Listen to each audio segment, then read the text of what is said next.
lugha tatu za maneno. Moja, huyu mama ni mchawi, namba moja. Namba mbili, huyu mama ni muongo. Namba tatu, ana roho mbaya. Ukisikia hizo zote zinakuja kwako, wewe una hatima kubwa. Hiyo ni la kwanza. Au nikuongezea vingine kwenye hiyo? Hatima kubwa, upinzani wa hali ya juu. Aya, kila utakachotaka kukianzisha, kama una hatima kubwa, watatokea watu wa kukifitinisha. Unakutana na mpenzi, anakwambia dada, wewe ni mrembo. Pasipo wewe siwezi kunywa maji. Pasipo wewe siwezi kula. Pasipo wewe chuo sisomi. Kaka anasema nimekuelewa. Kuanzia leo tumeungana. Ukitaka kuongea naye, anakuja mtu anamwambia, "Ulikuwa unaongea na dada yeye. Wewe dada yule ana ukimwi." Unashangaa kaka, watu ukipiga simu anakata tu. Anasema unataka kuniua. Unashangaa sana. Na kuwaje mama? Nimeshajua taarifa zako. Mama yako alikuwa kwa ukimwi na akakuacha wewe umenyonya, kwa hiyo unayo. Unashangaa. Unasema kweli mama alikufa. Lakini kweli mimi na ukimwi. Wewe nitapime. Unapima mtoto damu salama kama aliyezaliwa jana. Ni ngumu sana kumwamsha huyo kaka kwamba mimi bwana sijaathirika. Ni ngumu sana. Ni ngumu. Bandugu, tufanyeje sasa? Wewe unapingwa, wanakutungia uongo. Mtu anamfuata mpenzi wake anamwambia, "Oya, wewe umekanyaga mwiba. Mpenzi wako ni maraya mno, mimi nimemuona mahali." Kwa namtaka fulani wanaongea kwenye bajaji. Alafu unajua ni uongo. Ukitoka sema, "Lakini mimi nilimkosea nini Mungu? Yaani mimi kila kitu ndio mimi. Kila kitu jamani ndio mimi. Kila kitu jamani ndio mimi." Una hatima kubwa mama, acha ujinga. Ingia kwenye maombi ya moto. Mimi nashangaa, yaani nimeingia kwenye ndoa, hata mwezi haujaisha, mama mkwe hanikubali, baba mkwe hanikubali, mawifi hawanikubali, mashangazi hawanikubali. Nimeshajiuliza nimekosea nini kwenye hii ndoa, au nimekosea kuolewa humo? Mimi bora niachike. Mama.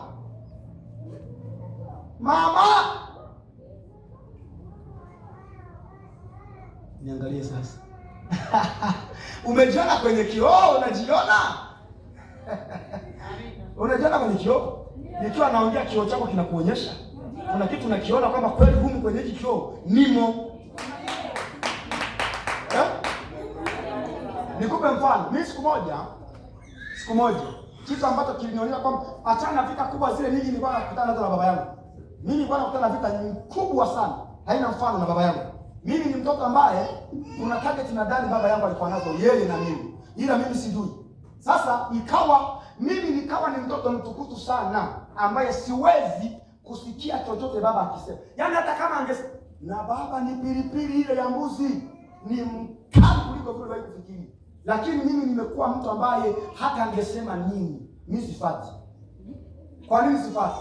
Nilikuwa nasikia kwa ndani yangu kuna kitu kizito kama jiwe linaniambia kataa. Na kumwambia baba sitaki.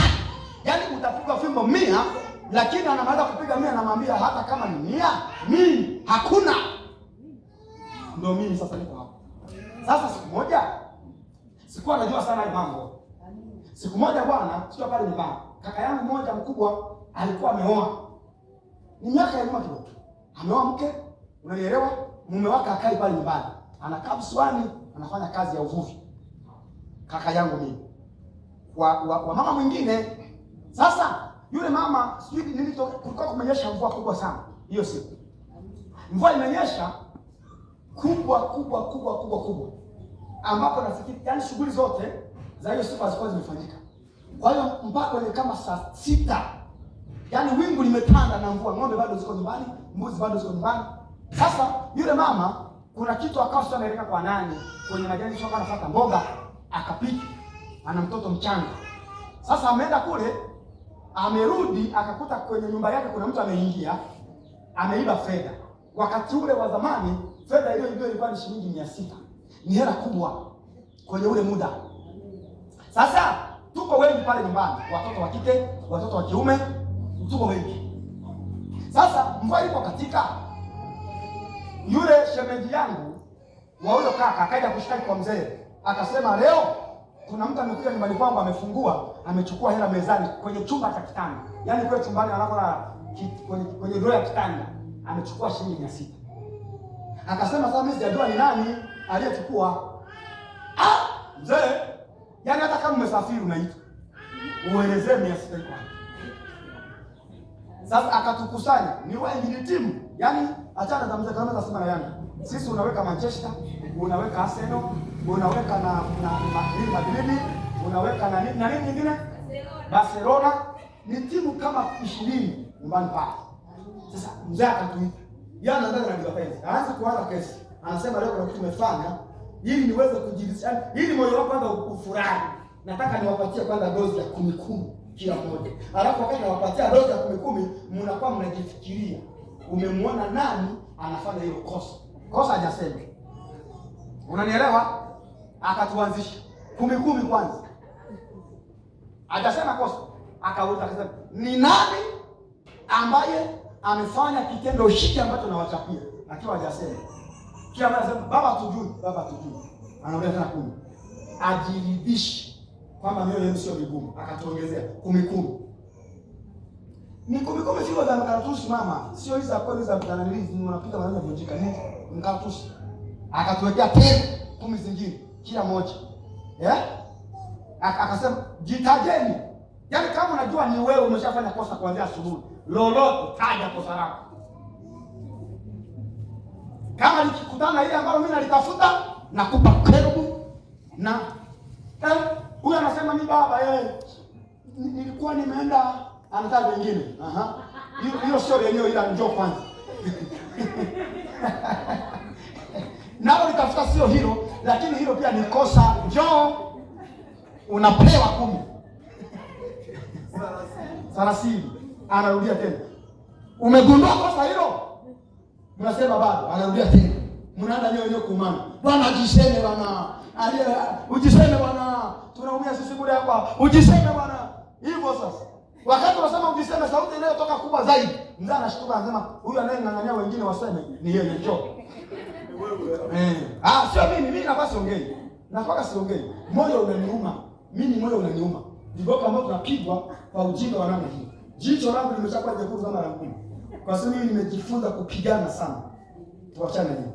Basi sema nikawa yaani mimi moyoni mwangu unajua ukiwa unaadhiriwa bila kosa, moyo wako kuna kitu unakiongea, au nifanye tukio majira haya. Kwa mimi kuna kitu nawaza, naweza kufanya tukio sahihi.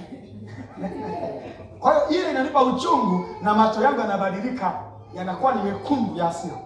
Sema au ni yati. Alikuingia vizuri. Nataka nasema kwa habari ya hatima kubwa inakuwa na upinzani. Sasa basi, wakati mimi nafikiria hivyo, akasema, "Au ni wewe?" Nikanyamaza kimya.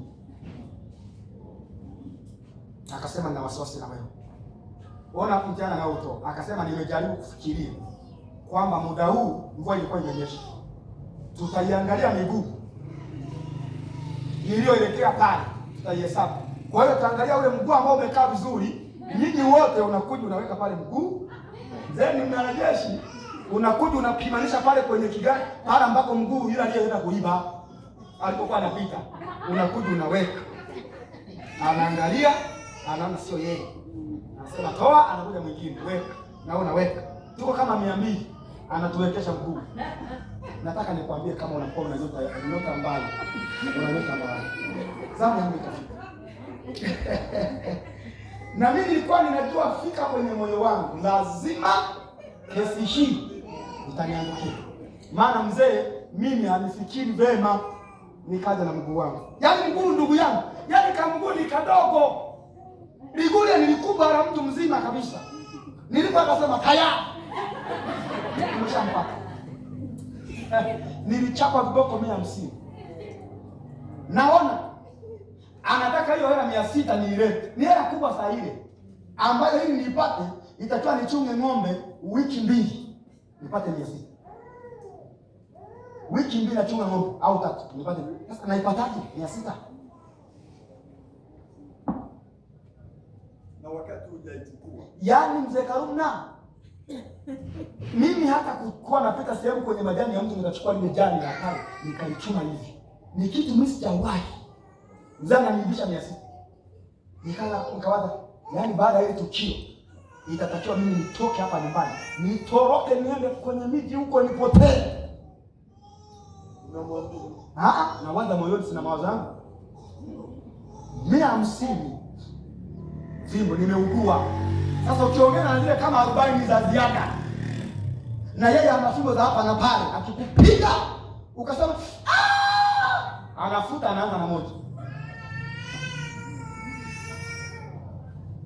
Ukishika anapiga popote. Kwa hiyo unakuta uko kama 200 fimbo.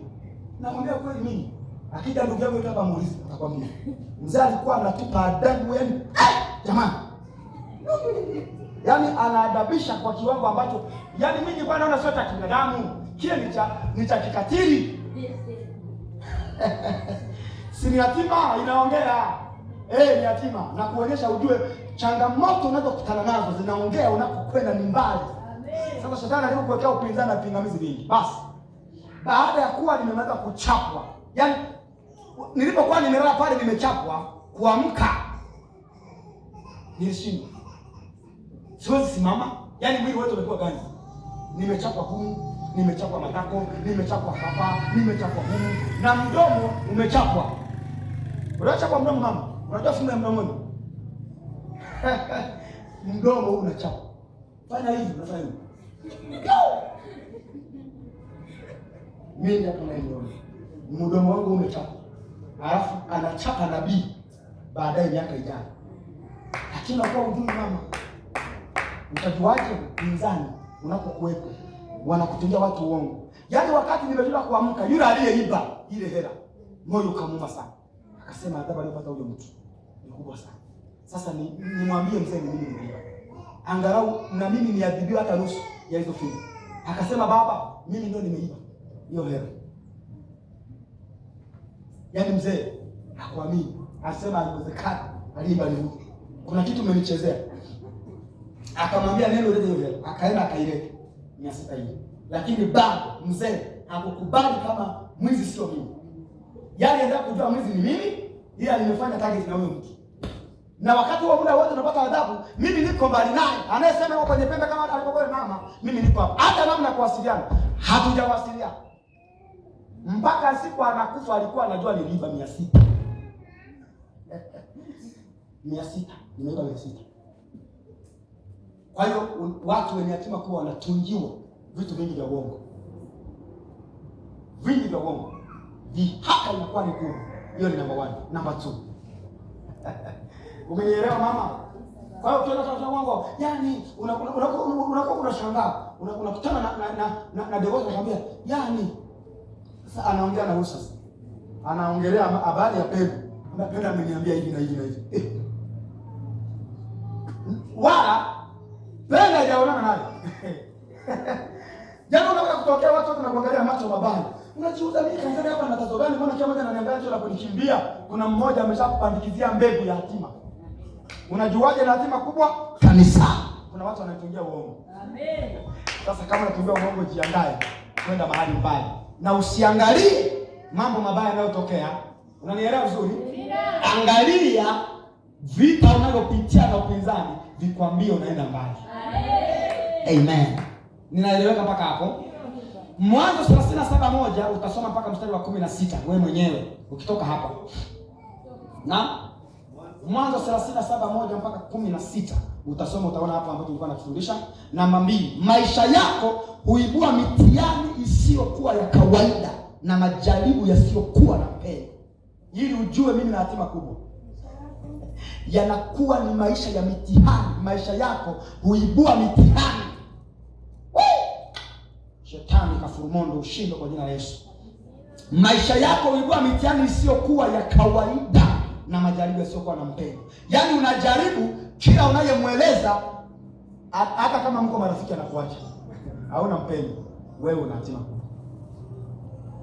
Unaweza kuzunguka Mwanza nzima, unatafuta 50,000 ukope, una tatizo. Hata na kukosa. Yule mkopa anapiga simu, uhakikisha yamemfika eti. Anapiga, hujapigiwa na Shosti. Shosti nani bana? Anasema Shosti. Anashapiga simu. Nini shida? anakupiga sindano pale, anasema wewe jichanganye umwe na nini 16. Hii ni 16. Hivyo asante sana. Wananielewa ninachosema? Yaani majaribu yako yanakuwa ni mazito, hayana mpendo. Mitihani unayokutana nayo unakuwa hapo unamtetea mtu. Sema yaani ile kesi inageuka ghafla tu, unakuwa imekukamata. Unadandwa, unawekwa ndani. Siku moja tukiwa kwenye biashara, tunafanya biashara, mimi nikampeleka mtu mmoja akaniomba nimdhamini akopo.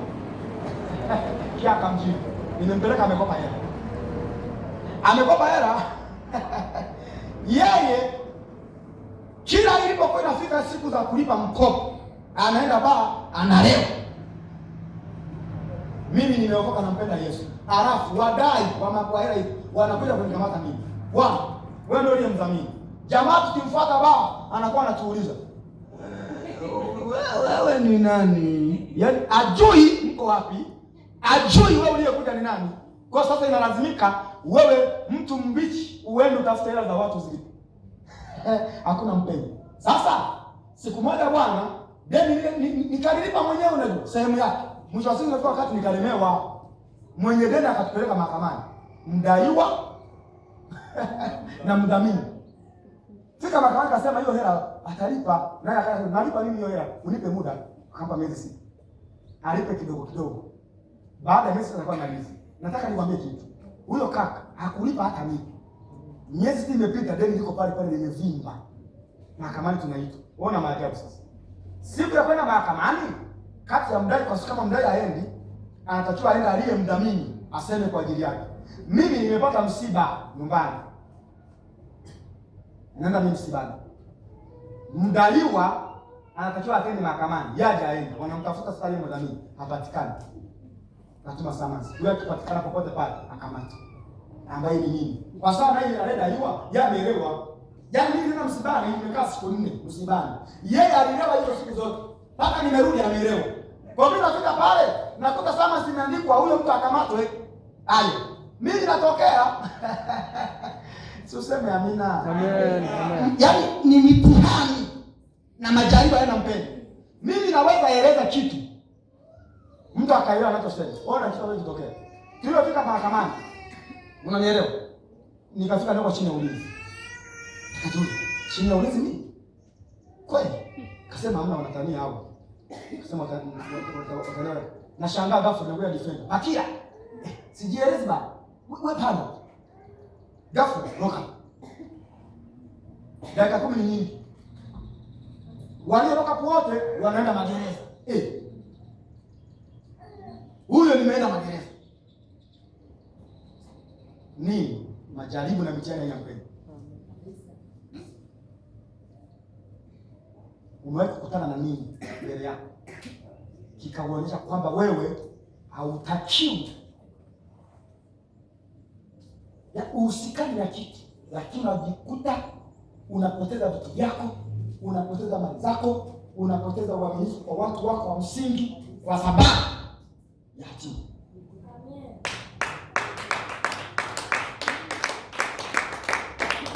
Wewe jaribu kuona, mimi nimekaa walisi, nimekaa siku moja, nimekaa magereza siku 3 kwa njia kama hiyo. Mama wewe unafikiri nakuaje? Na naomba nisaidie. Na hapo nimeokoka.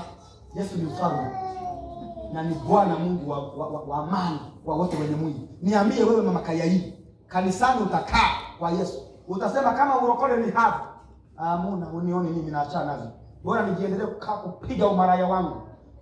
Kwa sababu nilipokuwa napiga umaraya sijawahi kwenda gerezani. Leo nimekuja kwa Yesu, nimeacha vyote, ninapata yani faida yake sasa, malipo mshahara ni kwenda gerezani.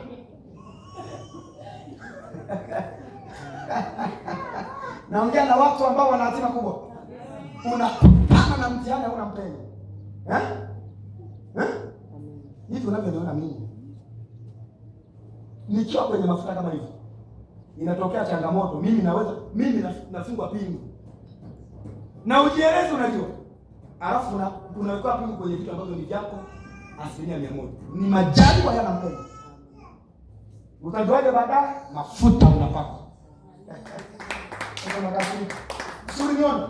Juzi tu hapo. Umeniwekea pini. Kesi nionayo nimeiba gari. Mimi nimeiba gari. Na gari ni mali yangu. Na kadi ninazo. Nieleze. Gari nilionayo nina kampuni na mwenye kampuni aliyenipa gari kwa kuinunua. Halafu na mwenyewe ameweka pingu na mimi. Tumeiba gari. Hiyo unaelewa tunasema. Na naona yananikuta hayo nikiwa niko Mwanza na ninabii na tembeza moto na moshi. Yakitokea hayo, hauoni majaribu, hauoni mitihani, hauoni mpenyo, unaangalia msalaba na unakoelekea. Hakuna mpenyo. Ngoja kukana majaribu mama. Jaribu kuwaza. Mimi nimekutana visa vingi hapa mama. Kweli. Kwenye ardhi hii ni vikubwa, vingi, vizito. Hivi unavyoviona wewe ni vidogo. Mimi nimeshapotea wapi hapa Mwanza kwa viwango vile vya kumwaga damu yangu. Lakini mwisho wa utetezi mimi ndo naingia mbaroni. Nini tatizo? Hatima. Amen. Ungekuwa ni wewe. Angekuwa ni mchungaji mwingine ninavyojua mimi, hawezi kuwa na mafuta. Alishamwacha Mungu miaka mingi sana. Nataka nikwambie kitu. Mitihani unayokutana na majaribu ambayo hayana mpendo, yasikuondoe kwa Yesu. Yasikuondoe kwa Yesu. Wewe endelea kumng'ang'ania Yesu kwa sana kwa kupeleka ni kuzuri. Mama, nataka niombe. Hapana kabisa. Yaani kuna siku moja mimi nikwambie. Kuna siku moja itafika hata asiye nijua atatamani aniangalie kwenye picha kuna siku moja. Lakini haya yanatokea wapi? Yanatokea kwenye moto. Yaani kwa Danieli, Mungu anataka kumuinua. Ampeleke viwango vya juu zaidi ya nafasi alionayo. Unatokea, yani inakuja jaribu la kuondoa uhai wako. Na nini kimetokea? Ni fitina ya watu ambao hawakutaka akae pale pazuri. Wanamshtaki bila sababu. Jamaa anambeba, anatupwa kwenye tanuru la simu. Nani kwenye tanuru la simu? Yeye hakukataa. Akubadilika, yeye endelea kumwamini Mungu. Kwenye majaribu yako wewe yanakuwa yanatangaza hatima yako ya baadaye. Lazima uvumilie. Lazima uvumilie. Hata mimi nikiwa hapa Mwanza mama, sio nikwambieje unielewe, nimeshakutana vituko vizito. Hata nikwambie kitu. Ukitafuta watu hapa Mwanza wanaomtafuta Mungu, wanaojitabisha, wanaofunga maombi, wanaosoma neno na kuyaacha mambo mengi ya mwili na kukaa katika Mungu. Ukitafuta watu 10 Mwanza, mimi nitakuwa kwenye namba ya 3 kama sio ya kwanza. Lakini majaribu hayaogopi kuja kwangu. Amina. Changamoto haziachi kuja kwangu. Mitihani haiachi kuja kwangu. Kwa nini nakuja? Hatima ambayo nimeibeba. Kwa sababu namna mnataka sema lazima niingie kwenye maombi, nitafunga siku 4, shetani atanikoma. Ukiingia tu kwenye maombi siku ya kwanza, ndio jaribu sasa nimekamata kasi. Yaani utafikiri umeenda kuliambia kwamba sogea kwenye mfungo hapo. Sema kama kufunga ni hivi. Na nini?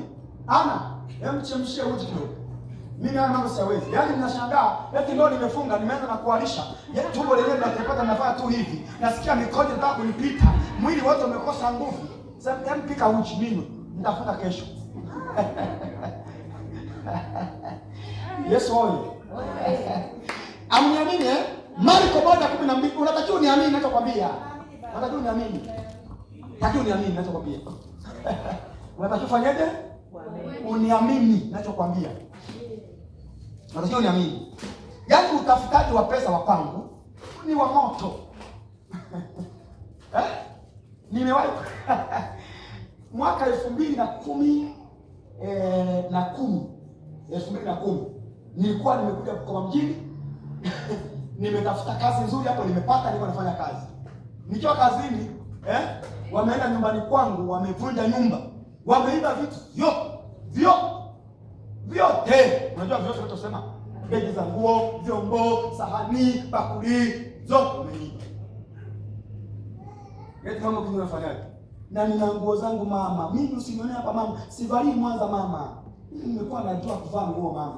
navaa vizuri, nguo zangu nzuri mama, zikaibiwa kwenye begi. Nikakata tamaa, nikasema kama utafuta maisha mjini ni namna hii, kesho siwezi kaa kwa kazi, naacha kazi narudi nyumbani. Mapepo ya nyumbani ile mipaka sasa ya kuja kukaa mjini imeniita, haitaki nikae mjini. Na ni ukweli baba, nimeamka asubuhi, nimeandika barua. Mimi nimeacha kazi. Unataka kazi? Una tatizo gani? Mimi nimekutana huu mji, niona mji umenikataa, wameniibia vitu vyangu. Mimi nimebaki hapa sina hata 100, nilikuwa na hela zangu kwenye begi, nimetunza akiba siku zile, kulikuwa kujawa na pesa hizi kwanza na nguvu sana. Kwa hiyo hela nyingi tulikuwa kwenye mfuko. Umenielewa nachosema? Sasa, hebu sema Mama Jota anashangaa anachosema. Ndio hivyo. Akasema hapana, ananiuza. Boss ananiuza. Nguo umepata kiasi gani? Maswali mangapi, shati ngapi, vyombo ngapi? Hebu akuandikie. Kesho ununue. Mimi sikubaliani. Mimi kaa na vitu vyenu huko mji mjani kataa. Kesho yake nina begi tu moja. Yaani kuna kaushi na pensi mjini. Nimeenda mjini na vitu vyangu vya thamani, nimerudi na pensi moja na kaushi moja kutoka mjini. Nimegoma kukaa mjini, ingawa boss yuko tayari kunipa kila kitu nimepoteza niendelee na kazi. Sitaki unajua. Nimeondoka. Niko kijijini. Niko kijijini, angalia mipaka ilivyo na nguvu. Napata amani nikiwa kwenye ile kaushi na pensi afu nalia. Sioni shida. Siri.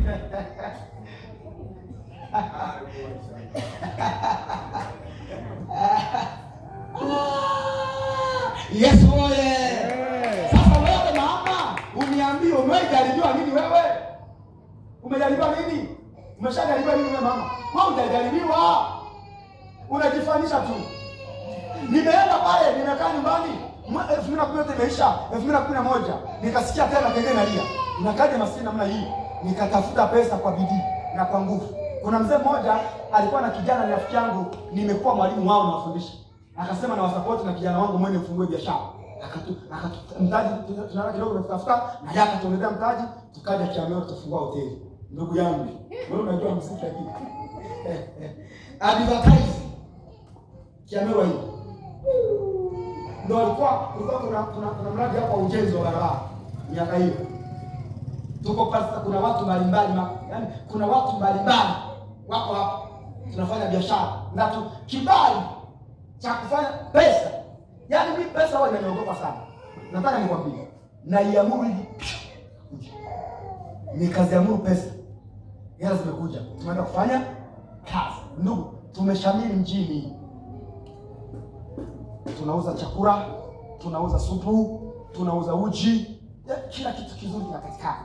Na by the way, mimi najua kupika mama. Nikikupikia wewe uzipika nyumbani kwako wewe. Mimi napika chakula cha heshima, sio vya kweli. Napika pika vyakula vya rojo na vieleweki na rangi, napika pilau vieleweki.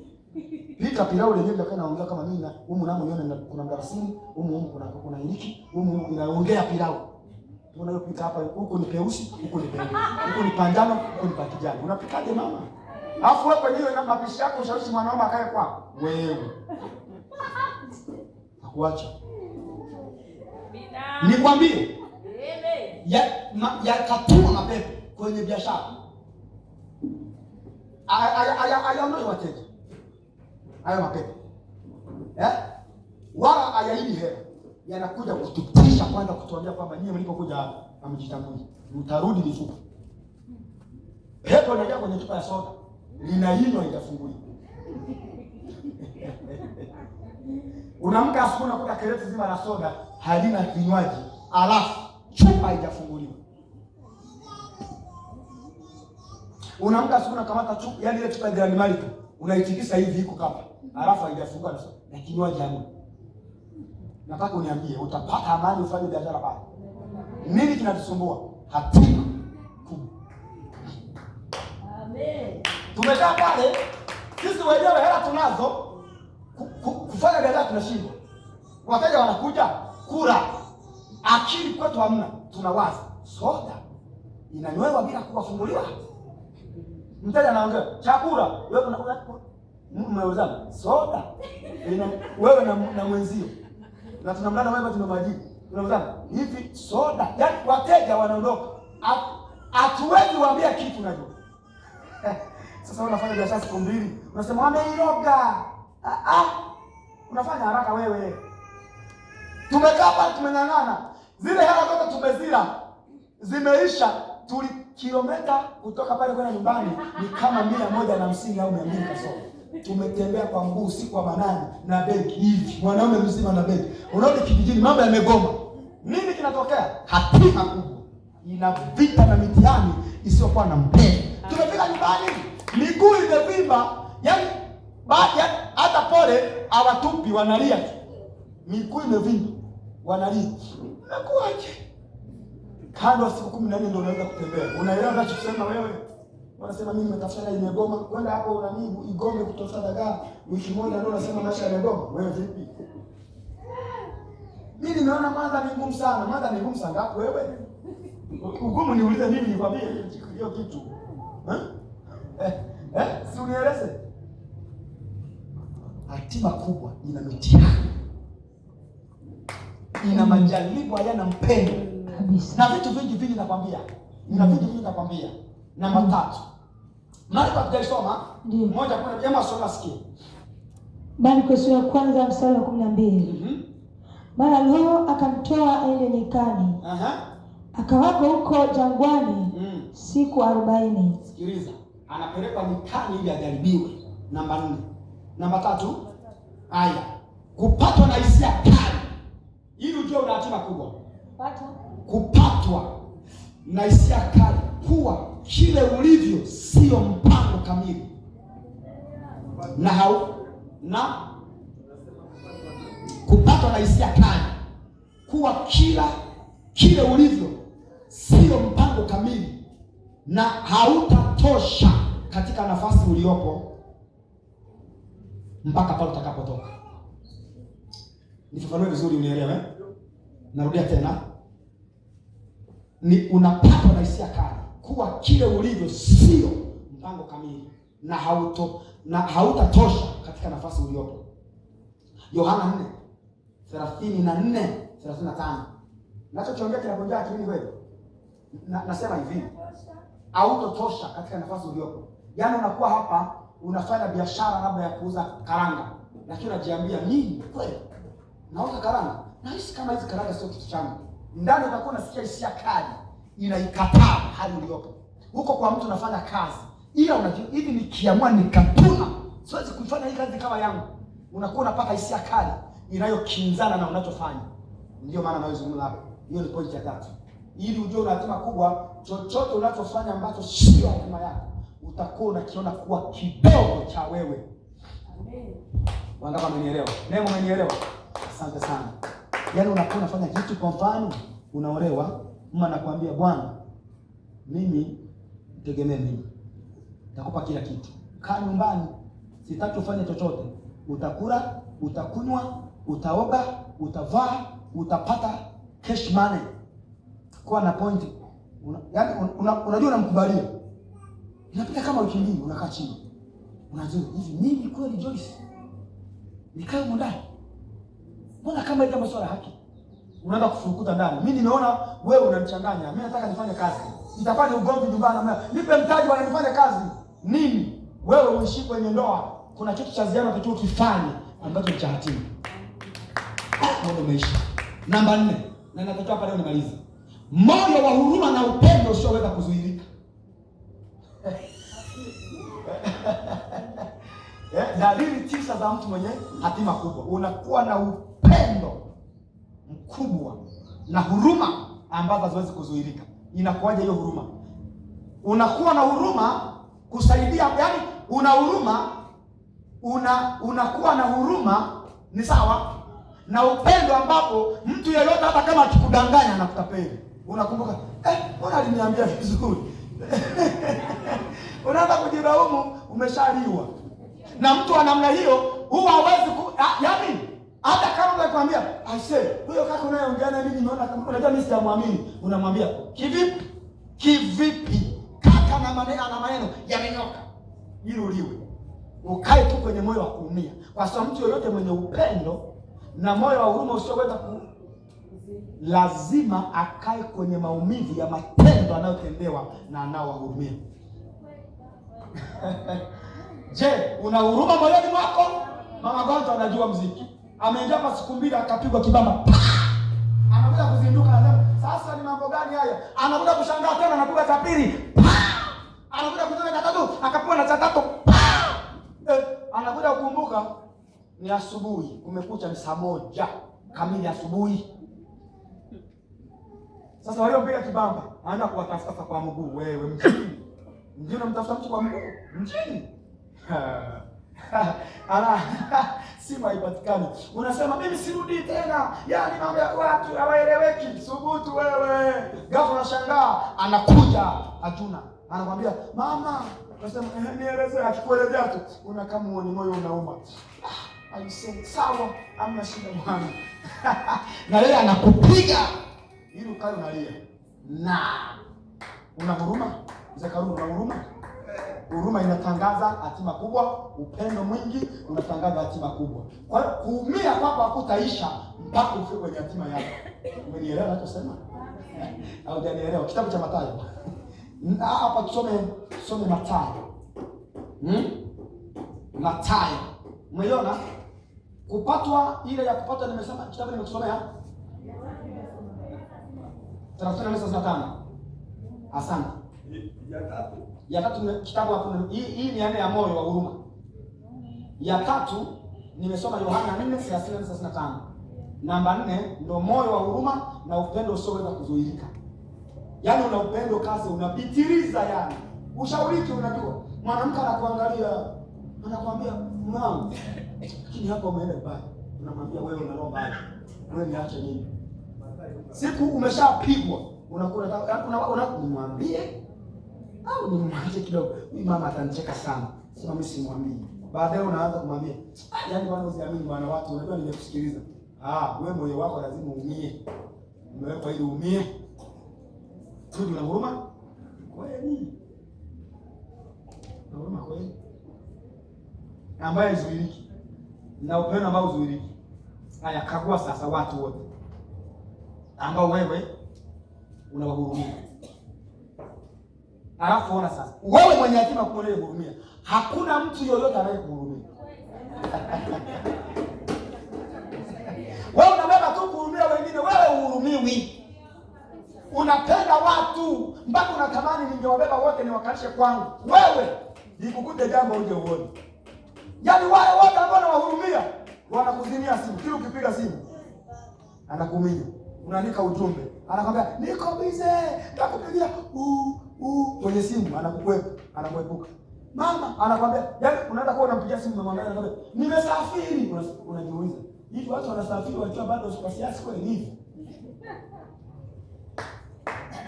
Wewe unahurumia au hurumii? Hiyo inazungumza hatima kubwa. Namba 5. Dalili za mtu. Mathayo ni 9:36. Sitasoma kwa somo la wangu, naenda kwa kasi. Utasoma mwenyewe.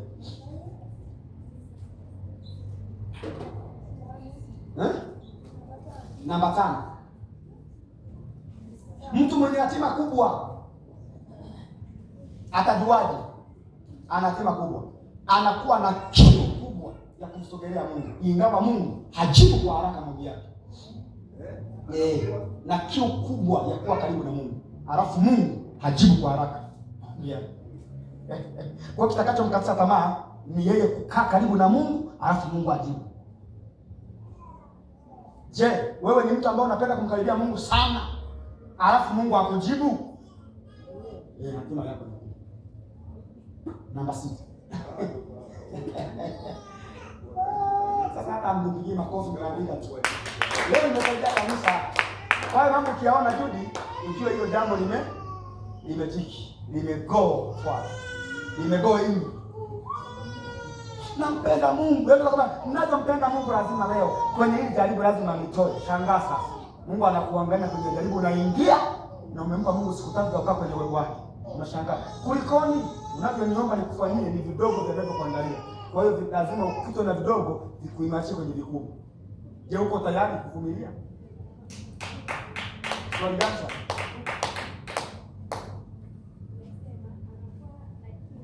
Kubwa ya kuwa karibu na Mungu, halafu Mungu amjibu kwa haraka. Ukatoa unabii kwangu, afu ukachelewa, kwa Mungu anakuwa na kusudi kubwa. Si ndio? Yaani andika hiyo point chini hapo, upige na mstari juu. Namba 6. Namba 5. Sijatoa kipengele cha kitoa. Namba 6. Nisome? Namba 6.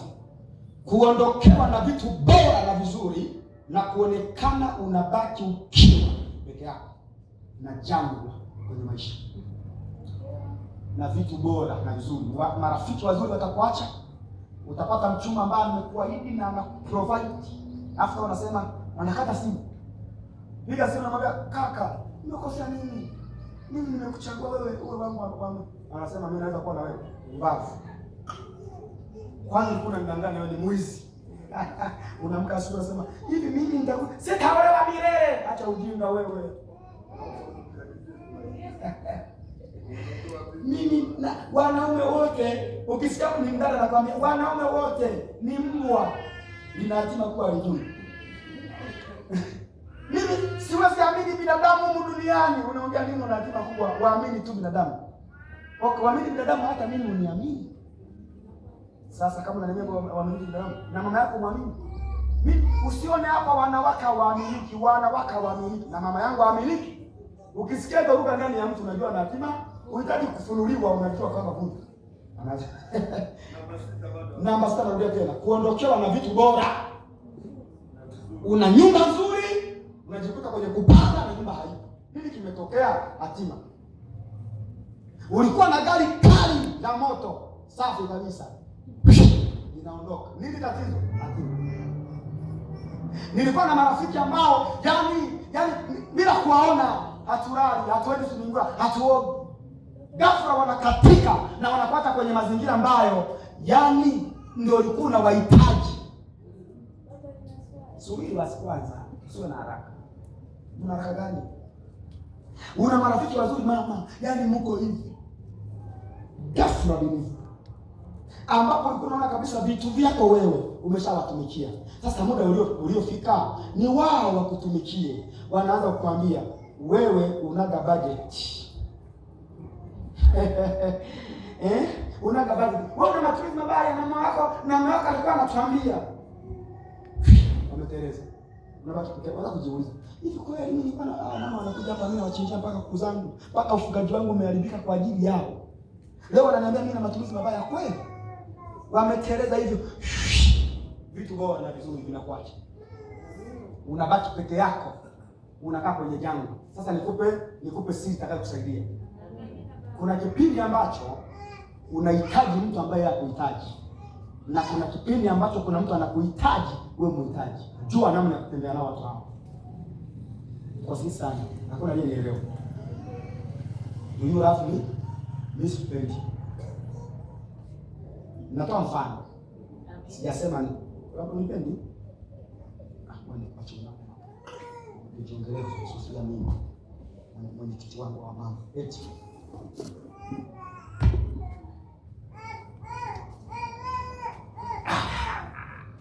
Sasa ona kinachotokea. Wewe una matumaini makubwa na mimi. Kama ambavyo unahisi mimi pia na matumaini makubwa na wewe. Sasa ona kinachotokea. Ili ujue hatima yako ni kubwa na mtu uliye naye sio hatima yako. Unapokuwa wewe kwenye changamoto, yeye ajishughulishi kuhusu wewe. Atakuja kurudi kwenye nafasi yake ya urafiki unapotatua mgogoro wako. Alafu yeye akiwa kwenye changamoto, wewe ulali. Unapambana hata kwenye shida. Siku ukiingia kwenye shida, yeye ndana panga na sasa kwa mama yake. Amemisi mama. Kuache wewe uteseke na shida yako. Hilo likikutokea unajua mtu niliye naye sio hatima yangu na sio mtu sahihi kwangu. Na ni sawa na ni mtu ambaye mimi ninamhitaji, yeye anihitaji. Ikiwa vema, mtoe mapema kwako. Amina baba. Kuna watu wanamna hiyo. Unamwambia wewe mimi na shida fulani. Si sawa? Ukimwambia yeye anaanza kushauri. Ushauri wa mtu ambaye sio sahihi kwako. Unajua anakushauri. anakwambia hii tatizo ungemwambia fulani, sio yeye akutafutie msaada kwamba hilo ngoja niongee na fulani bwana atatusaidia. Pengine hata atakuwa na influence nzuri na yeye. Anakwambia wewe mpigie simu. Sasa mimi kwenye shida ndio kujieleza na mtu ambaye hata tona karibu. Hatima kubwa. Vitu bora vya kuacha. Ni sawa sio sawa? Lakini watu hao wenye hatima kubwa wanakuwa na roho nyuma yao ya kupoteza vitu kwenye mazingira wasiokuwa wametegemea vitapotea. Kutoka 2:11-15. Sitasoma utaandika tu namba 7. 2:11-15. Jamaa naongea na kanisa, naongea peke yangu. Kuna mtu anasikia nimemsaidia au naongea au sikusaidia? Naam. Hizo ni dalili za mtu mwenye hatima kubwa. Namba 7. Nitajuaje prophet kwamba mimi nina hatima kubwa? Mafunzo kupitia vipindi vya maumivu makubwa, vikwazo na kukataliwa. Utapata wewe elimu ya mafunzo kupitia vipindi vya maumivu makubwa, vikwazo na kukataliwa. Kwa kama unapitia vipindi vya maumivu makubwa, kukataliwa, hiyo ni elimu Mungu anakufundisha kwamba una hatima kubwa. Kitabu cha nakimbia sana. Mafunzo kupitia vipindi vya maumivu makubwa, vikwazo na kukataliwa. Hayo mambo kama unayaona kwako, Mungu anakufundisha kupitia shida, vikwazo, majaribu, kukataliwa, kuachwa. Wewe una hatima kubwa. Yakobo 1:2-4. Sitasoma, mimi nakimbia kwa sababu nimekimbia. Namba 8.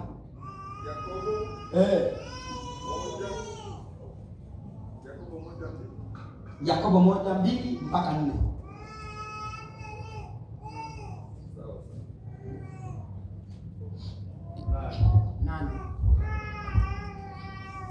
Mbele ya changamoto zako unazokuwa unapitia wewe mwenyewe, unapata kibali chako wewe mwenyewe ndani.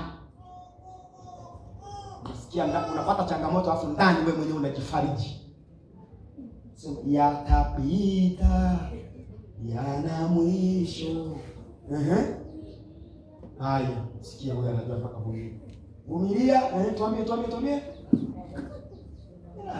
Ndio wewe. Haya kufanana hiyo mambo. Dada. Okay. Good. So, unajua mtu yeyote mwenye hatima kubwa anapata changamoto alafu hakuna mtu wa kumfariji.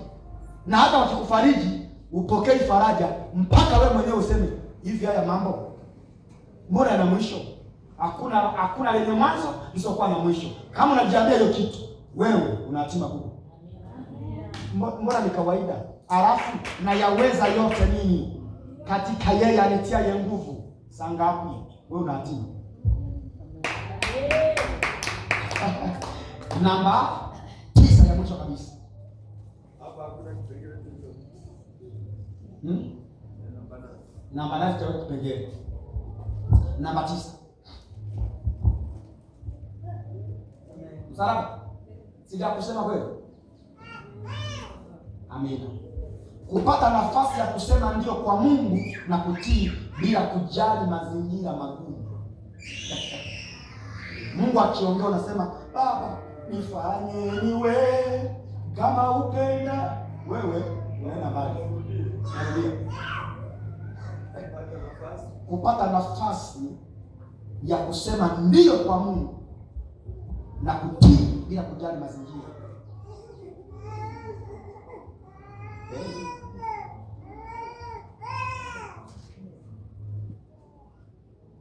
Hapa unajuaje? Unapata nafasi ya kubali na kutii. Kutii Mungu. Hata kama mazingira hayaruhusu, yanakuwa ni magumu. Mazingira ni namna gani hayaruhusu? Mazingira ambayo Mungu amekuweka kwa hatima kubwa huwa hayakupi matunda. Funga na kitabu. Naona mnaanza kunikasirikia, baba usiku umeingia. Lakini somo hili linakuwa nimefikia mwisho kabisa. Dalili 9. Eneo lolote utakaloenda, iwe ni familia iwe ni maisha ya ndoa, iwe ni kazi, iwe ni biashara, ni kadhalika. Kama hapo Mungu ameweka kitu kikubwa kwa ajili yako, huwa haupati matokeo kwa haraka. Amen. Kinachofanya mnikasikie ni nini? Dudi. Somo umesikia? Wewe hili nimelifundisha, simetumia na kama wiki ngapi?